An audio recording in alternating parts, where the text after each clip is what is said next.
Give thanks and praise. Welcome back, everybody. May all of your angels smile upon you today. I was planning on going in on a rant with just some freestyle spitballing, and boy, did I get carried away. uh, yeah, this board is scattered far and wide. And if you didn't think I was crazy before, oh man, you better believe you will think I am crazy when we get done. So what we're going to discuss is along the lines of, previous works, the Eros Gamos, the Gods Wearing Spandex of Christopher Knowles.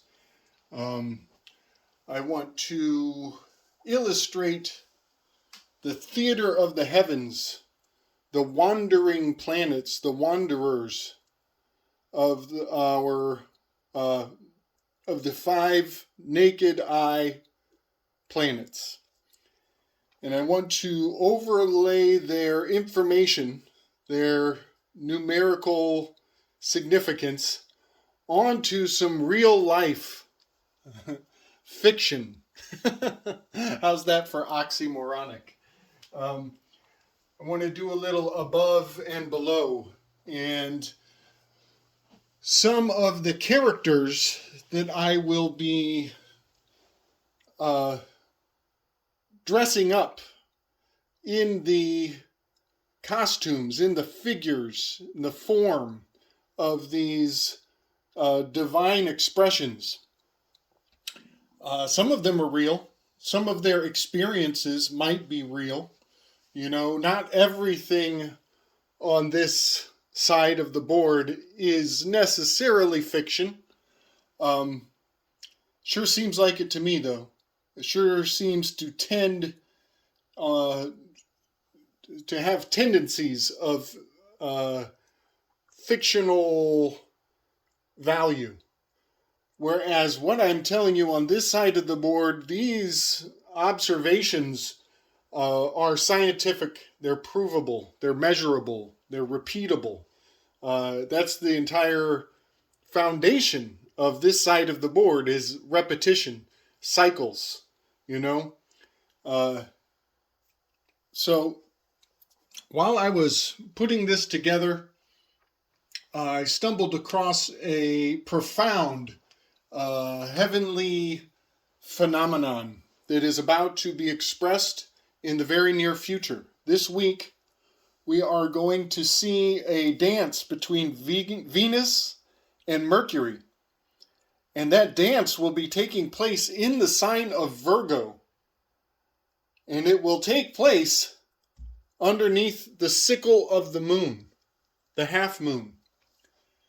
And it may be hard to believe, but I had actually completed this board already when I found the video that I will link in the description below that highlighted this phenomenon is happening right now. I was actually about to put this board on and hit play when I looked at the number for the moon. The magical square of the moon is 9/2. And it occurred to me, isn't that something? Right now is 9-2. We just expressed a lunar magical number, 9-2. And I thought, wow, that's pretty amazing. I went up, looked at the calendar to see what the moon was like. And sure enough, there is a sickle moon that will be hovering above Mercury and Venus in the sign of Virgo. And I had already laid out this line of reasoning to bring to bear in my video today. I'm a little bedazzled. I'm considerably bedazzled. There is high significance at play in the heavens, ladies and gentlemen. Something very profound is about to happen. And I'm not claiming any magical abilities. I'm not saying I'm special. I am saying it is quite a coincidence that I was about to broach this subject, and this expression in the heavens is about to happen right in the week of 9-2. So profound, so profound. I'm gonna, I got nothing to lose. I'm gonna put it out there. Something really big, as we all know. We've all been feeling the anticipation, but I am telling you the dynamics of the moon with Mercury and Virgo, Mercury and Venus in the sign of Virgo is about to happen, and the people who know how these things work and how to harness this energy and cast it onto the world stage, they are about to drop the curtain. Let's just put it that way. So I'm going to just run through this information. Might take me 2 videos. And I want everybody just to hold on to these concepts, the fiction and the reality, and just keep them in your mind as the show goes on through this week, through this significant moon, this moon expression, this lunar cycle that is about to happen. I don't even know where to start, really. But I just want to point out, we just got done talking about Thoth and Hermes, Mercury, Trismegistus.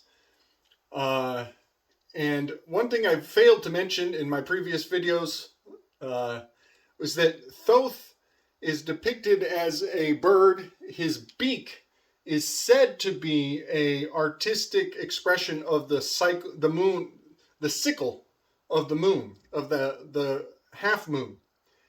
And I just want to put that in your mind right away. And I really want to delve into the fact that Hermes is, and the Hermetic order of mercurial wisdom is very fixated with the concept of castration. And having Thoth and his beak, the sickle of his beak, representing the moon, is incredibly profound, and it is about to come to life in the western sky, and for the next week. So the moon will be cutting through Virgo, and in a dynamic articulation that involves Venus and Mercury. I think we are about to see some castration spells of monumental proportions. And that's an understatement. But I'll just leave that there. And as I go through my reasoning, just hold that as our foundational premise, that the beak of Thoth is the sickle of the moon, and it is about to happen in Virgo in a major way. And the Hermetic orders are obsessed, absolutely obsessed with castration and the cutting off of genitalia. So I'm going to delve into mercurial wisdom. Actually, let me go through this side of the board first. Very quickly, I want to explain what all these sign symbols and numbers mean. We have Mercury, Venus, Mars, Jupiter, and Saturn. These are the spirographic expressions of all of the retrogrades that these planets express in their in the heavens from the earthly perspective throughout the not just the years, throughout time. And so these symbols represent, these little symbols represent the planets in a simple way. These sigils are a simplification of these planets. But these spirographic shapes that I have made on the board are a more literal translation of the dynamics that these planets have as they go through their individual orbits. And so the center number is just a count of how many loops, how many spirals each planet will express as it goes through its orbit from the perspective of Earth. This has much to do with Copernicus and his assistant, who he jacked most of his numbers from. It's so funny how, these great minds take all the credit and they're just stomping on the neck of the people who got them there, But anyways, these are Copernican cycles, these loops, and each one of them kind of gives a little substance to the numerical value of these planets and how they will be expressed in our fiction. You could say these are the spandex that our heroes on the global stage will wear as their story unfolds. So, Mercury, 3 loops. We went over this pretty thoroughly yesterday. The magical square, all of these squared numbers, those are the magical squares of these planets. So Mercury has an 8x8 magical square, Venus has a 7x7 magical square, Mars 5x5, Jupiter 4x4, and Saturn 3x3. And 2 or 3 videos back, we discussed how Saturn has a numerological value of 3, as does Anubis. So I find that pretty profound. I could go into this ad infinitum. I will try to keep this brief. I want to point out that Mercury has the periodic table, the symbol on the periodic table for Mercury is Hg. And as I pointed out, Mercury does a lot of retrograding. It goes back and forth. And so you will also find GH to be an expression of Mercury. It likes to go back on its word. It's very tricky. It loves to deceive. For many years, people believed that Mercury was 2 different planets because it was in the evening, it would be the first star to rise, and in the morning, it was the last star to leave the stage. And its expedience was underestimated for a very long time. So the myth around Mercury is that it used to be 2 planets, and it took them a long time to discover it was 1. Possible that they were confusing Venus in the picture. So there is always this very dynamic interplay of Venus and Mercury, both kind of vying for the title of morning star. But generally Mercury gets the morning star title, but sometimes you will hear Venus referred to as the morning star as well. So there is some ambiguity there. Also, I've breezed over this before, but because Venus has a wider orbit around the sun and Mercury's is very quick, we actually are closer to Mercury throughout the year, accumulatively. And Venus, even though it is only 1 orbit in from Earth, its orbit is so long, 225 days, that it spends more time away from us than Mercury spends near us. So while Venus is the nearest planet, Mercury is the nearest planet accumulatively through time. It's very dynamic. You will see a lot of interplay between Venus and Mercury because of that. So moving on, 49, I've talked about that a million times. It's a very significant number. It's the number of forgiveness. 7x7 times you will forgive. Also in certain diabolical circles, they are very obsessed with the 7. We'll just move right on with that. Now, down here, I kind of got caught up in when I was looking at these spirographic pentagrams or spirographic star shapes that these planets make. And here's kind of an example of each of them. you'll notice this Mercury only has the one loop on it. I, I, I don't, how do I say this? Each loop is a retrograde. And we all know that Mercury retrogrades 3 times in the year. So this is just an expression of one of Mercury's retrogrades. So the 3-leaf clover is a good example of a mercurial symbol. This is actually inaccurate. Mercury has 3 loops, and those 3 loops have this shape to them. And Venus, the lily flower is a good example of symbol of Venus. Lilith is a good example of a symbol of Venus. The May suns, the May flower. May is the 5th month. They really love that number 5 and the pentagram of Venus. It is high magical significance. You will see it articulated in so many ways throughout culture.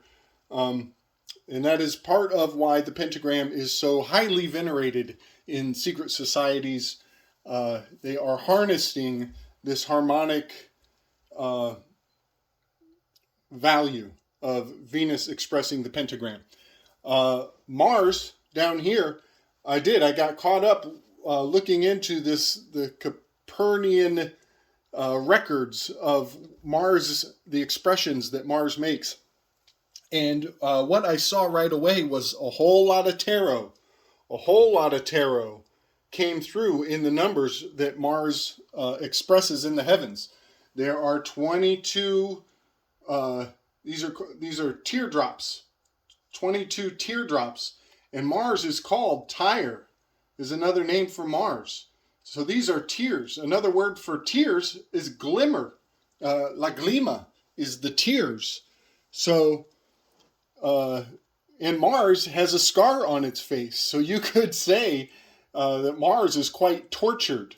And you'll hear a lot of double T's going on in reference to Mars. And I can't help but see,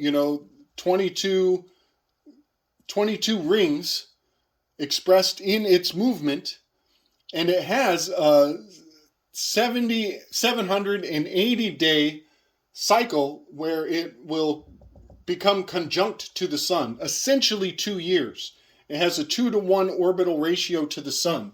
And that number 78 is incredibly profound. That is the number of cards in a tarot deck. This is the number of cards in the major arcana. And when you take the word tarot, you get your double T's. There's your 2-2, and then you get the arrow. Mars, the symbol of Mars is a circle with an arrow. So I'm quite sure that the tarot deck is very, shall we say, Mars-oriented. A lot of it's pointing to Mars. Many aspects of the numbers and numerology of the tarot deck points right at Mars. So, one example, this is a good example. They flew the flags at half mast when they hit 500,000, I don't know, 500,000 people having passed away. Half mast, that's 0.5, 500,000 people. Multiply, you get your 25. It's basically a declaration of war, 5 by 5. You will see that signified so many ways, so many times. I think it was on the 5th month that they did that, or on the 5th day of the month. There were a lot of 5s in that particular spell when they decided to fly the flags at half mast. It was very much giving honor to the tears of Mars. So I'll just rip through. We got Jupiter, the Joker. This planet is 4 squared, gives you the 16. There's your P. But this has the Mon eye. Jupiter has the one eye, the great red spot, the great reset. That storm, the great red storm of Jupiter, is it's diminishing at an alarming rate. And I think I mentioned before, the quickening is upon us, and they are getting ready for the Great Reset, and the value of your Mon I is not what it used to be. It's shrinking very quickly. And I just want to point out that Na is salt, and here we have that, which is on the periodic table, has an atomic number of 11, and it has 11 rings around Jupiter.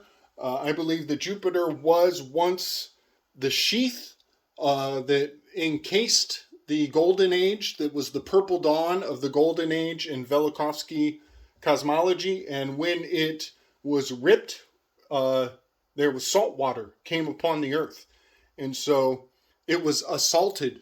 It was the greatest insult ever. Okay, I'm done. And then we go on to Saturn, which we decoded to be Anubis, which is in the deepest, darkest, furthest point of the 5 naked eye planets. And so it is in the underworld. It is in the dimmest, furthest position.